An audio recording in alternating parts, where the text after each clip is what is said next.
വിളിച്ചവനെന്നും വിശ്വസ്തൻ, അന്ത്യത്തോളം കാക്കുമവൻ. നിന്നെ വഴിയിൽ അവൻ കൈവെടിയുമോ? നിനക്കാശ്രയം ഇല്ലാതാകുമോ? നിന്നെ വഴിയിൽ അവൻ കൈവെടിയുമോ? നിനക്കാശ്രയം ഇല്ലാതാകുമോ?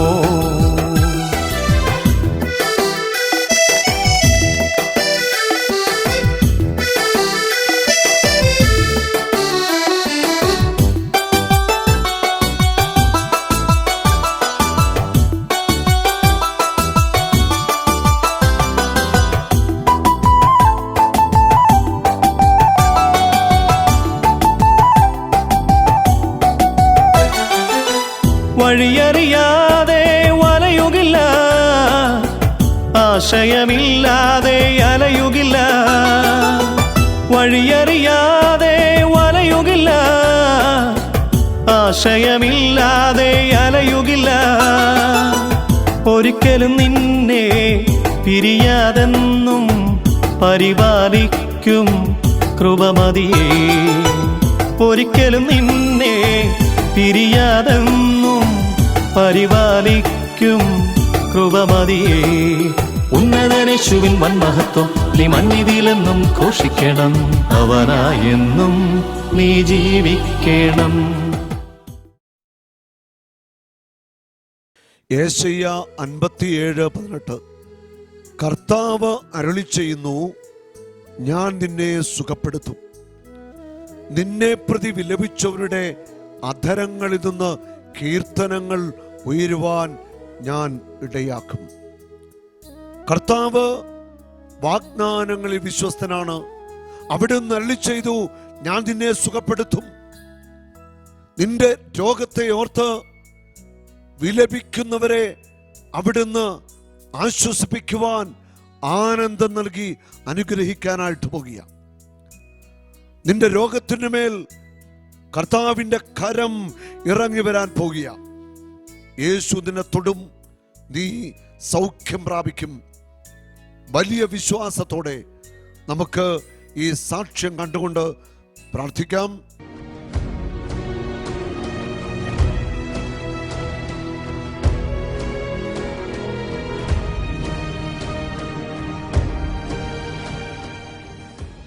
ഹല്ലേലൂയ.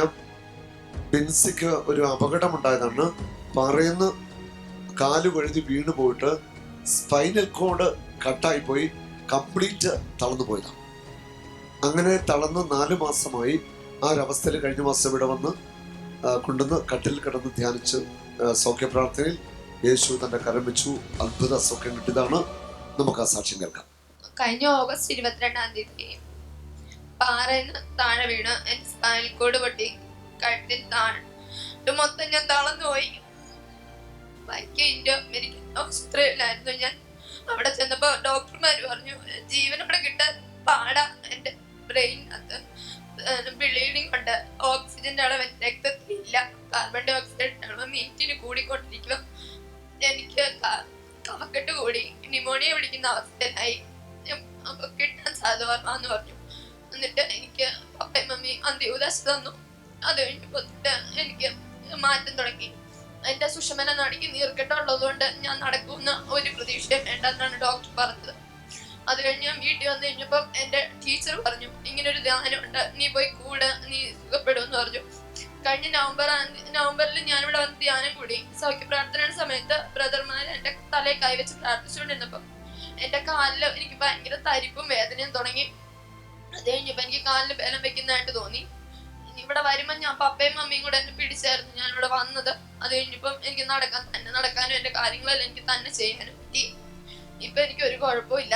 ഞാൻ എന്റെ കാര്യങ്ങളും എല്ലാം തന്നെ എനിക്ക് തന്നെ ചെയ്യുന്നത്. കഴിഞ്ഞ പ്രാവശ്യം ഡോക്ടറിന്റെ അടുത്ത് പോയപ്പോ ഡോക്ടർ പറഞ്ഞു, നന്നായിട്ട് അസ്ഥിയൊക്കെ നന്നായിട്ട് കൂടിയിട്ടുണ്ട്, ഒരു കുഴപ്പമില്ല എനിക്ക് പറഞ്ഞു. കഴുത്തരട്ടിയുന്ന കോളർ ഞാൻ ഇവിടെ ധ്യാനം കഴിഞ്ഞപ്പോ തൊട്ട് ഉപയോഗിക്കുന്നില്ലായിരുന്നു. അത് ഒന്നും ഒരു പ്രശ്നമില്ലാന്ന് എന്നോട് ഡോക്ടർ കഴിഞ്ഞ 30-ാം തീയതി ഡോക്ടറിന്റെ അടുത്ത് പോയപ്പോ ഡോക്ടർ എന്നോട് പറഞ്ഞു. ബിൻസിയെ ഈ അപകടമുണ്ടായി തളർന്നു കിടന്ന അവസരത്തില് സാധ്യതയില്ലെന്ന് ഡോക്ടർമാര് പറഞ്ഞതാണ്. അങ്ങനെ മാതാപിതാക്കള് അച്ഛനെ കൊണ്ടുവന്ന് അന്ത്യകുദാശ കൊടുത്തു.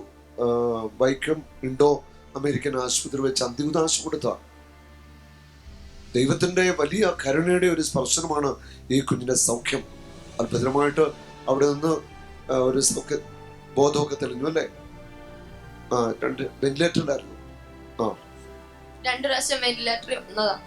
അത് കഴിഞ്ഞിട്ട് പിന്നെ ശരിയായി. ശ്വാസം ഒട്ടും വലിക്കാനൊന്നും പറ്റത്തില്ലായിരുന്നു. ഓക്സിജന്റെ അളവ് ഒട്ടും രക്തത്തിലില്ല. കാർബൺ ഡൈ ഓക്സൈഡിന്റെ അളവ് ഒരുപാട് കൂടിപ്പോയി. അപ്പം ഡോക്ടർ പറഞ്ഞു മിക്കവാറും കൊച്ചു ജീവനോടെ ഇരിക്കില്ല, 2 മണിക്കൂർ കൂടുതൽ ജീവനോടെ ഇരിക്കാൻ സാധ്യത കുറവാണ്. ഞാനും ബിജുവും കെട്ടിപ്പിടിച്ച് കിടന്ന് കരഞ്ഞു പ്രാർത്ഥിച്ചു, മാതാവേ ഞങ്ങൾക്ക് തരണം, നീ തന്നത് എൻ്റെ മോളെ നിങ്ങൾക്ക് തിരിച്ചു തരണം. തന്നാ പോരാ, നടന്നാണ് അവള് നടന്നുകൊണ്ടിരുന്നത്, ഞങ്ങൾക്ക് നടത്തി തന്നെ, അല്ലെങ്കിൽ നീ എടുത്തോ. അങ്ങനെ പറഞ്ഞ് ഞങ്ങൾ എല്ലാ ദിവസവും പോയി കരുണയുടെ കൊന്തയും ചൊല്ലി മാതാവിന്റെ അവിടെ അടുത്തൊരു ചെറിയ പള്ളിയില്. അപ്പൊ ഞങ്ങൾ എപ്പോ പ്രാർത്ഥിക്കണം എന്ന് പറഞ്ഞാലും അവിടുത്തെ സെക്യൂരിറ്റി പറയും പൊക്കോ, കാരണം കൊച്ചിനെ ക്രിട്ടിക്കലാന്ന് അവർക്കറിയാം. അപ്പൊ ഞങ്ങൾ എപ്പോഴും പോയി ഇതുപോലെ രൂപത്തിൽ കെട്ടിപ്പിടിച്ച് മാതാവിനെ വിളിച്ച് കരഞ്ഞു പ്രാർത്ഥിച്ചു. അനക്കമില്ല. ഡോക്ടറോട് ഞാൻ ചോദിക്കും എന്തെങ്കിലും ഉണ്ടോ ഡോക്ടറെ വ്യത്യാസം? അമ്മേ അനക്കമില്ലാത്ത ബോഡിയിൽ ഓപ്പറേഷൻ ചെയ്തിട്ട് എന്ത് ചെയ്യാനാ എന്ന് ചോദിക്കും. അപ്പൊ ഞാൻ കരഞ്ഞോണ്ട് ഇറങ്ങി വരുമ്പോൾ ഡോക്ടർ ആശ്വസിപ്പിക്കും, സംഭവം നന്നായി വരും, ഇങ്ങനെ വരുന്നവരൊക്കെ നന്നായിട്ട് രക്ഷപ്പെട്ടു പോകുന്നുണ്ടെന്ന് പറയും. അവരങ്ങോട്ട് മാറിയിട്ട് പറയും രക്ഷയൊന്നും ഇല്ല. അവിടെ സിസ്റ്റർമാരൊക്കെ ഒരു പ്രതീക്ഷയില്ലാതെ പറയുമ്പോൾ ഞങ്ങൾ മാതാവിനെ വിളിച്ച് വീണ്ടും വീണ്ടും പറഞ്ഞപ്പോഴാണ് ഇതുപോലെ ഒരു പേരിൽ അണിഞ്ഞത്. ഒരു വലിയ വിശ്വാസത്തോടെ മാതാവിന്റെ രൂപത്തെ കെട്ടിപ്പിടിച്ച് കരഞ്ഞ ഒരു മാതാവ് മധ്യസ്ഥം പ്രാർത്ഥിച്ചു കുഞ്ഞിന്റെ ജീവന് വേണ്ടി. ഉറപ്പായിട്ടും പരിശുദ്ധ അമ്മയുടെ മധ്യസ്ഥം അത് വളരെ ശക്തമാണ്. നമ്മുടെ ജീവിതത്തിലെ കണ്ണുനീരിലും വേദനകളിലും ഒക്കെ അമ്മയെ വിളിച്ചപേക്ഷിച്ചാൽ ഉറപ്പായിട്ടും ഉത്തരം ലഭിക്കും. അതിൻ്റെയും കൂടെ വലിയൊരു തെളിവാണ് ഈ കുഞ്ഞിന്റെ സാക്ഷ്യം. പരിശുദ്ധ അമ്മയോടുള്ള മധ്യസ്ഥത്തിന് വലിയ ശക്തിയുണ്ട്, വലിയ വിലയുണ്ട്. ഹല്ലേലൂയ, ഹല്ലേലൂയ, യേശുവേ നന്ദി. ശരിക്കും അന്ത്യകൂദാശ നൽകിയ ഈ കുഞ്ഞിനെയാണ് കർത്താവ് ജീവനിലേക്ക് മടക്കി കൊണ്ടുവന്നത്. ഇവിടെ കട്ടിൽ കിടന്ന കുഞ്ഞിനെ കർത്താവ് എണീപ്പിച്ച് അതിവിടെ കൊണ്ടുവന്നത്. കഴിഞ്ഞ മാസം തന്ന ഒരു മേജർ ഹീലിംഗ് ആണെന്ന് കർത്താവ് ചെയ്ത അത്ഭുതകരമായ ഒരു സൗഖ്യത്തിന്റെ സാക്ഷ്യം. ഇപ്പോൾ ഇവൾക്ക് എല്ലാ കാര്യവും തനിയെ ചെയ്യാൻ പറ്റുന്നുണ്ട്, ഇല്ല മോളെ? എല്ലാ കാര്യവും ചെയ്യാൻ പറ്റുന്നുണ്ട്. മോക്ക് ഓർമ്മക്കുറവ് അങ്ങനെ പറയാം ഒന്നുമില്ല, ഒരു കുഴപ്പമില്ല. മോളിപ്പോ പഠിക്കുന്നുണ്ടോ? ഇപ്പൊ പോകുന്നില്ല, ഞാൻ 10ൽ പഠിച്ചുകൊണ്ടിരിക്കുവായിരുന്നു. 10ാം ക്ലാസ്സിൽ മോള് പഠിക്കാൻ അടുത്ത വർഷം എഴുതാൻ പറ്റുമല്ലേ? പഠിച്ചെഴുതാല്ലേ? അടുത്ത വർഷം ഒന്നും കൂടെ തുടങ്ങാനായിട്ടാ. സന്തോഷമാണ്, സന്തോഷമാണ് അല്ലേ? ഹല്ലേലൂയ. എന്ത് പറയുന്നു കുഞ്ഞിന്റെ പപ്പ? എന്നാ പറയും? പ്രതീക്ഷിക്കാതിരിച്ച് കിട്ടിയതാണ്. എനിക്ക് പ്രതീക്ഷയില്ലായിരുന്നു. കാരണം വെച്ചാൽ അതുപോലെ ആയിരുന്നു. ഞാൻ പിന്നെ ICUവിൽ ഞാൻ കയറാറില്ലായിരുന്നു. ഞാൻ 2 തരം പേടിയായിരുന്നു. എനിക്ക് കാണാൻ ഭയങ്കര വിഷമമായിരുന്നു. ഞാൻ കയറാറില്ലായിരുന്നു. ഹാരി തന്നെയാണ് എപ്പോഴും കയറിക്കൊണ്ടിരുന്നത്. ഞങ്ങൾ കയറുമ്പോൾ കയ്യിൽ കൊന്ത പിടിപ്പിച്ച് കുരിശ് വരപ്പിക്കുമായിരുന്നു. ഞങ്ങൾ വൈകുന്നേരം രാവിലെ കയറുമ്പോൾ ഈശോ എന്ന് വിളിക്കാൻ പറഞ്ഞ് കയ്യേൽ കുരിശ് കൊന്ത മുറുക്കി പിടിപ്പിച്ച് കുരിശിൻ്റെ ഇതുകൊണ്ട് ശരിക്കും അങ്ങോട്ട് ഇറങ്ങി കഴിഞ്ഞിട്ടാണ് കൈ അനങ്ങി തുടങ്ങിയത്.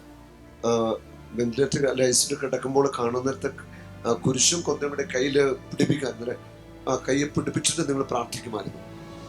അതായത് അവളങ്ങനെ കിടക്കുമ്പോൾ ഇവിടെ ശരീരത്തിന് സ്പർശന ശക്തി ഒന്നുമില്ല, പക്ഷേ കർത്താവിന്റെ വലിയൊരു സ്പർശനം ഉണ്ടായി. വലത് കൈ മോനെ വലത് കൈ അറിയാമോ, പിടിച്ചറിയാമോ നിൽക്കുമ്പോ എന്നോട് എടുത്ത് പഠിക്കും പറഞ്ഞു, അമ്മ എനിക്ക് വലത് കൈ ഇല്ലല്ലോ. എനിക്ക് എന്തൊരു ഭയങ്കര സങ്കടമായി. ഞാൻ വേഗം ഈ കാലിന്റെ തൊടയുടെ ഇടയിലാണ് കൈ ഇടുന്നത്. ആ കൈ വലിച്ചെടുത്ത് കാണിച്ചു കൊടുത്തിട്ട് പറഞ്ഞു, മോനെ നിനക്ക് കൈ ഉണ്ട്. അപ്പൊ ഇടത് കൈയിൽ കൂടി നീ ബ്ലഡ് അതും ഇതും മരുന്നും എല്ലാം കയറുന്നുള്ളതുകൊണ്ട് കൊച്ചിനറിയാം ഇടത് കൈ ഉണ്ടെന്ന്. ബാക്കി ഒരു സ്പർശനശേഷി ഒന്നുമില്ല. അപ്പൊ ഞാൻ പിറ്റേ ദിവസം ഇങ്ങനെ കരഞ്ഞ് മാതാവിനെ വിളിച്ചു പോയിട്ട്, ഇത് ഒരു വ്യത്യാസമില്ലല്ലോ എന്റെ മാതാവേ നോർത്ത്. ഈ കൊന്ത അറിയാതെ കുരിശ് വരച്ചോണ്ടിരുന്ന കൊന്ത അറിയാതെ എന്റെ കൊച്ചിന്റെ വലത് കൈയിലായിട്ട് അമ്മങ്ങി പോയി. ഞാൻ കൈ മുറുകി പോയത് ഞാനും അറിയുന്നില്ല എന്റെ വേദന കാരണം. അപ്പൊ ഇവള് ചാടി പറഞ്ഞു, അമ്മേ കൈ മുറുകി പോയി, എനിക്ക് വേദന എടുക്കുന്നു പറഞ്ഞു. വേദനയുടെ അനുഭവം അവൾക്കുണ്ടായി. Praise the lord, hallelujah. പിന്നെ എത്ര ദിവസം ആശുപത്രി കിടന്നു? 40 ദിവസം ആശുപത്രി കിടന്നു. മൊത്തം 40 ദിവസം ആശുപത്രിയിലായിരുന്നു അല്ലേ? ഐസിയുവിൽ എത്ര ദിവസം കിടന്നു? 22 ദിവസം ഐസിയുവിൽ തന്നെ കിടന്നു അല്ലേ? ഓ പ്രൈസ് ദി ലോർഡ്. പിന്നെ വീട്ടിൽ വന്നിട്ട് അതിനുശേഷമാണ് ഇവിടെ ധ്യാനത്തിന് പോകും. എന്റെ ടീച്ചർ പറഞ്ഞു ഇവിടെ ഒരു ധ്യാനമുണ്ട്. ടീച്ചർ തന്നെ ഇവിടെ ബുക്ക് ചെയ്തതല്ല, എല്ലാം ടീച്ചർ തന്നെ ചെയ്തു തന്നെ. ഇവിടെ വന്ന് ധ്യാനം കൂടെ നീ ശരിയാവും എന്നൊക്കെ പറഞ്ഞ് എന്നെ വിട്ടത്. സന്തോഷായി. ആരാ മോക്ക് ഈ സൗഖ്യം നൽകിയത്? യേശു. Everything is possible. Everything is possible. Hallelujah. യേശുവേ നന്ദി, യേശുവേ സ്തുതി, യേശുവേ നന്ദി. കർത്താവായ യേശുവേ, അങ്ങയുടെ നാമത്തിൽ പ്രാർത്ഥിക്കുന്നു. വാഹന അപകടങ്ങളിൽ ശരീരം തളർന്നവരെ ഇപ്പോൾ തൊട്ടു സൗഖ്യമാക്കണമേ. ബൈക്ക് അപകടത്തിൽ നടുവ് നട്ടല് ഒടിഞ്ഞവരെ ഇപ്പോൾ സ്പർശിക്കണമേ. വീഴ്ചയിൽ മാരകമായിട്ട് തലയ്ക്ക്, കഴുത്തിന്, നട്ടലിന് ചതവ് പറ്റി, ഒടിവ് പറ്റി തീർത്തും കിടപ്പിലായവരെ, എണീറ്റ് നടക്കാനാവാതെ വർഷങ്ങളായിട്ട് കിടക്കുന്ന രോഗികളെ യേശുവേ കരുണയോടെ ഒന്ന് തൊടണമേ. അങ്ങയുടെ ആണിപ്പാടുള്ള കരം അങ്ങനെയുള്ള രോഗിയുടെ മേൽ ഇപ്പോൾ വയ്ക്കണമേ. യേശുവേ, അങ്ങ് കാരുണ്യവാനാണല്ലോ. അങ്ങയുടെ തിരുമുറിവിൽ നിന്ന് ശക്തി പ്രവാഹമുണ്ടാവട്ടെ. ഇവർ സൗഖ്യം പ്രാപിക്കട്ടെ. യേശുവേ നന്ദി, യേശുവേ സ്തുതി, യേശുവേ മഹത്വം. ആമേൻ.